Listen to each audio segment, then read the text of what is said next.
नमस्कार, जनमार्ग न्यूज से स्नेहित कौर मुख्य समाचार के साथ। लैब टेक्नीशियन को नजदीकी पोस्टिंग दिलाने के नाम पर 30,000 रुपए की रिश्वत लेते रंगे हाथों गिरफ्तार हुए सीएमएचओ कार्यालय के बाबू संदीप जाखड़ व पंकज वर्मा को न्यायालय में पेश कर न्यायिक अभिरक्षा में भेज दिया है। हनुमानगढ़ एसीबी की टीम इस मामले में जांच कर रही है। हनुमानगढ़ एसीबी के पुलिस निरीक्षक सुभाष कुमार ने बताया कि सीएमएचओ कार्यालय के बाबू संदीप जाखड़ व पंकज वर्मा को एसीबी विशिष्ट न्यायालय में पेश करने के बाद न्यायिक अभिरक्षा में भिजवा दिया है। इस मामले में एफआईआर दर्ज कर जांच अधिकारी नियुक्त किया जाएगा। सीएमएचओ कार्यालय में रिश्वत का यह खेल लंबे समय से चल रहा है। सीएमएचओ कार्यालय में एसीबी की कार्रवाई के बाद मिर्जेवाला की एएनएम बबली सोनी के पति भूपेंद्र सिंह ने भी एसीबी को शिकायत पत्र दिया, जिसमें उन्होंने बताया कि उसकी पत्नी का मई 2020 से अगस्त 2020 का 4 महीने का वेतन रोक रखा है। आरोप लगाया कि वेतन बनाने के लिए सीएमएचओ कार्यालय के बाबू संदीप जाखड़ व पंकज वर्मा उससे लगातार रिश्वत की मांग कर रहे हैं तथा रिश्वत नहीं देने पर वेतन नहीं बनाया गया।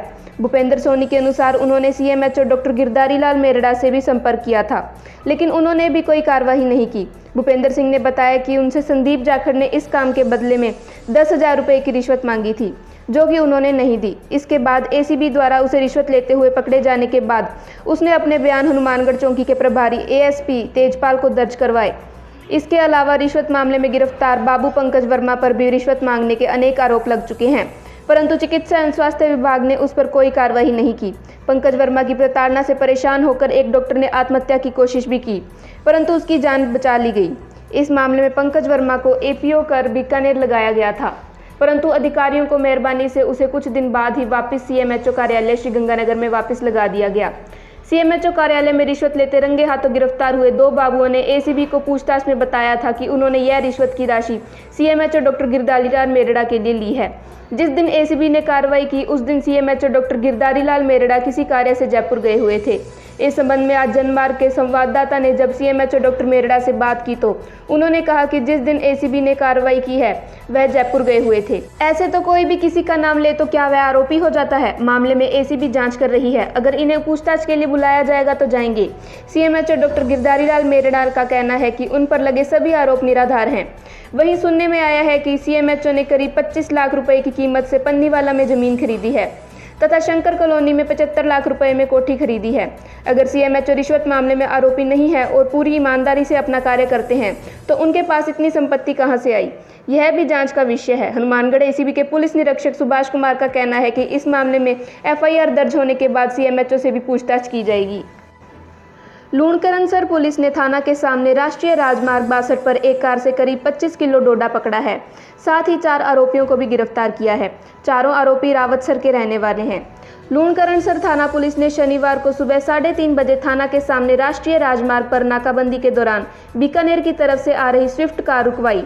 संदेह होने पर कार की तलाशी ली। तलाशी के दौरान कार में 3 थैले से 25 किलो डोडा बरामद किया है। इस मामले में पुलिस ने 4 आरोपियों को गिरफ्तार किया है। कार HR नंबर की है। पुलिस ने कार जब्त कर आरोपित विजय कुमार, अजय कुमार, सुधीर नाई, सुमित कुमार को NDPS एक्ट के तहत गिरफ्तार कर लिया। पुलिस आरोपियों के क्रेता और विक्रेता के संबंध में पूछताछ कर रही है। कार्रवाई थानाधिकारी सुमन पड़िहार के नेतृत्व में पुलिस टीम द्वारा की गई है। कस्बे के ward number 2 RCP colony Raisingh Nagar विधायक बलबीर लूथरा के वार्ड 2 से पार्टी टिकट कर चुनाव हारने वाली ईश्वरजीत सिंह उर्फ अवी सिंह दानेवालिया को भारतीय जनता युवा मोर्चा श्रीगंगानगर का जिलाध्यक्ष नियुक्त किया गया। राजस्थान प्रदेश में भारतीय जनता युवा मोर्चा की ओर से सभी जिलों के जिला अध्यक्ष नियुक्त किए गए हैं। प्रदेश अध्यक्ष हिमांशु शर्मा की ओर से सूचना जारी कर प्रदेश के सभी जिलों को युवा मोर्चा के नए अध्यक्ष नियुक्त किए गए। ऐसे में श्रीगंगानगर जिले से अवी सिंह दानेवालिया को भारतीय जनता युवा मोर्चा का जिलाध्यक्ष नियुक्त किया गया। भाजपा से रायसिंह नगर विधायक बलबीर सिंह लूथरा के करीबी अवी सिंह को जिलाध्यक्ष नियुक्त किया गया है। हाल ही में हुए नगर पालिका चुनाव में दानेवालिया को नगर पालिका अध्यक्ष बनाने के लिए विधायक लूथरा की ओर से कड़ी मेहनत की गई, जहां विधायक की ओर से अपने कार्यकर्ताओं को निर्देश देते हुए दानेवालिया को चुनाव जिताकर नगर पालिका अध्यक्ष बनाने के लिए पुरजोर मेहनत करने की बात कही गई। हालांकि मामला मीडिया के सामने आने के बाद विधायक की ओर से बयान बदलकर पार्टी की ओर से नगर पालिका अध्यक्ष प्रत्याशी तय करने की बात कही गई। ऐसे में तय योजना के अनुसार विधायक ने अपने गृह क्षेत्र व अपने वार्ड नंबर 2 से भाजपा की टिकट पर चुनावी मैदान में उतारा। विधायक के करीबी सलाहकारों ने इस वार्ड से चुनाव जीतने के लिए कड़ी मशक्कत की, परंतु इस वार्ड का परिणाम इसके विपरीत रहा और विधायक अपनी साख खो बैठे। गृह क्षेत्र में अपने ही वार्ड से विधायक अपने चहेते को चुनाव नहीं जिता पाए। ऐसे में अवि सिंह का नगर पालिका अध्यक्ष बनने का अरमान चूर चूर हो गया। विधायक के नेतृत्व में हुए चुनावों में श्री विजयनगर नगर पालिका में भाजपा को कांग्रेस से कम सीटें मिली, परंतु इस सब के बाद भाजपा के आला नेताओं के सहयोग से श्री विजयनगर में भाजपा नगर पालिका में बोर्ड बनाने में कामयाब रही। इस सब के बाद नगर पालिका चुनाव में पार्षद पद पर भी अपने आप को साबित नहीं कर पाने वाले व्यक्ति को पार्टी की ओर से युवा मोर्चा से जिलाध्यक्ष नियुक्त किया गया। जिले के जैतसर थाना क्षेत्र के गांव जानकीदास वाला में शनिवार सुबह रेतीले ट्यूबों से ग्रामीणों को संदिग्ध वस्तु दिखने से हड़कंप मच गया। ग्रामीणों ने इसकी सूचना पुलिस को दी। इस संदिग्ध वस्तु को लेकर तरह तरह के कयास लगाए जा रहे हैं।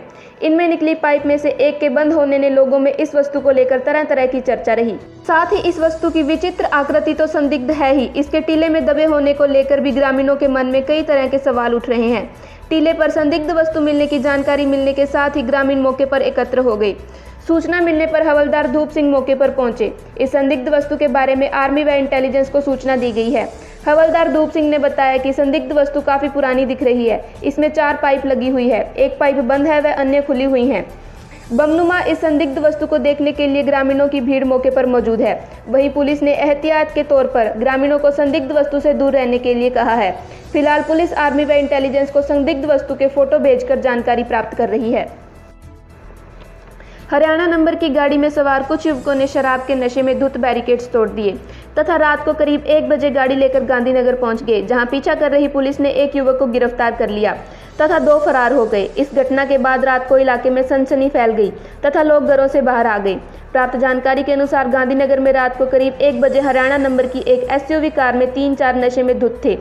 इनके पीछे पुलिस लगी हुई थी। गांधीनगर में आकर पुलिस ने इनको घेर लिया, जिस दौरान मौका पाकर 2 युवक फरार होने में कामयाब हो गए तथा एक युवक पुलिस के हत्थे चढ़ गया। पुलिस इस युवक को अपने साथ पुलिस थाना ले गई, परंतु कार यहीं खड़ी रही।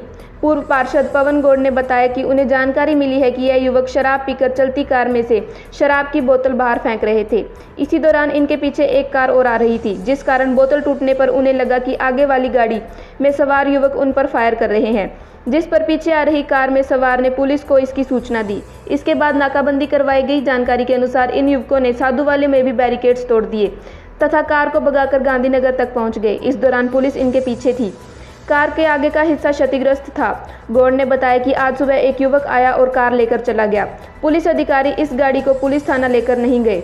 ज्ञात रहे कि शुक्रवार सुबह ही सुखाड़िया नगर में एक व्यापारी के घर के बाहर फायरिंग की गई थी और उसमें से जो युवक आरोपी बताए जा रहे हैं वह भी हरियाणा निवासी हैं और यह जो SUV कार है यह युवक लेकर आए थे, यह भी हरियाणा नंबर की है, परंतु पुलिस ने गहन पूछताछ करने की बजाय इनको छोड़ दिया।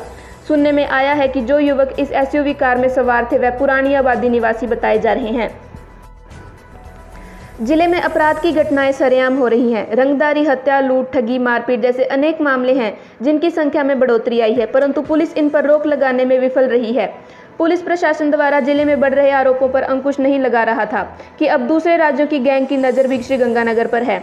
दूसरे राज्यों की गैंग के सरगना यहां आकर सरेआम व्यापारी व अन्य लोगों को धमका रहे हैं तथा फायरिंग की जाती है, परंतु पुलिस के हाथ कुछ नहीं लगता। कहीं श्रीगंगानगर भी अब अंडरवर्ल्ड की तर्ज पर अपराधियों की छिपने की जगह तो नहीं बन रहा और यहाँ से उन्हें मोटी कमाई की उम्मीद भी लगती है, जिस कारण वे अन्य राज्यों से श्रीगंगानगर में आकर यहाँ से पैसा मांगते हैं तथा नहीं देने पर जान से मारने की धमकी दी जाती है। पुलिस का खुफिया तंत्र, बीट प्रणाली बिल्कुल नकारा साबित हो रही है। अपराध पर अंकुश नहीं लग रहा है तथा अपराधी सरेआम घूम रहे हैं। वारदात तो अंजाम देकर आरोपी आसानी से फरार हो जाते हैं, परंतु पुलिस उन्हें पकड़ने में विफल रहती है। चौराहों पर पुलिसकर्मी तो तैनात रहते हैं, परंतु वाहनों की जांच करने की बजाय उनका ध्यान मास्क व बिना हेलमेट वालों के चालान पर रहता है। ज्ञात रहे कि शुक्रवार को हरियाणा की एक गैंग का बदमाश यहां आकर एक व्यापारी के घर पर सुबह 6 बजे फरार हो जाता है और इसके करीब 4 घंटे बाद सोशल मीडिया पर लाइव आकर सरेआम धमकी देता है तथा कबूल करता है कि उसने गोली चलवाई है। इससे पूर्व भी शहर के अनेक लोगों के घर के बाहर सरेआम गोली चलने की घटना हुई है, परंतु पुलिस ना तो नाकेबंदी करवाती है और ना ही कोई कार्रवाई करती है। दिखावे के नाम पर कुछ समय के लिए नाकाबंदी कर दी जाती है और फिर पहले जैसी व्यवस्था शुरू हो जाती है। श्रीगंगानगर पुलिस प्रशासन की कार्यप्रणाली से मुलजिमों के हौसले बुलंद हैं और वे इसी से चलते श्रीगंगानगर में वारदातों को अंजाम दे रहे हैं। इससे पूर्व एक शेयर कारोबारी रायसिंह नगर में फाइनेंसर व सादुल शहर में कपड़ा व्यापारी के घर पर बदमाशों ने सरेआम फायरिंग की घटना को अंजाम दिया था। इसके अलावा एक जिम में एक्सरसाइज कर रहे पुरानी आबादी के जॉर्डन उर्फ विनोद शोरन को भी बदमाशों ने दिन दिहाड़े गोली मारकर हत्या कर दी थी। इन वारदातों के बाद अपराधी आसानी से फरार हो गए थे तथा पुलिस जांच में जुटी रही। दूसरे राज्यों से आने वालों की पुलिस बारीकी से जांच नहीं करती तथा न ही अपने खुफिया तंत्र को मजबूत करने के लिए पुलिस अधिकारियों ने कोई कड़े कदम उठाए हैं। जिला पुलिस की लच्चर कार्यप्रणाली से जिले का व्यापारी व आम वर्ग खौफ की जिंदगी जीने को मजबूर है, क्योंकि ऐसी वारदातें अगर सरेआम हो रही हैं और पुलिस हाथ पर हाथ धरे बैठी रहती है तो लोगों की सुरक्षा की जिम्मेदारी किसके हाथ में है।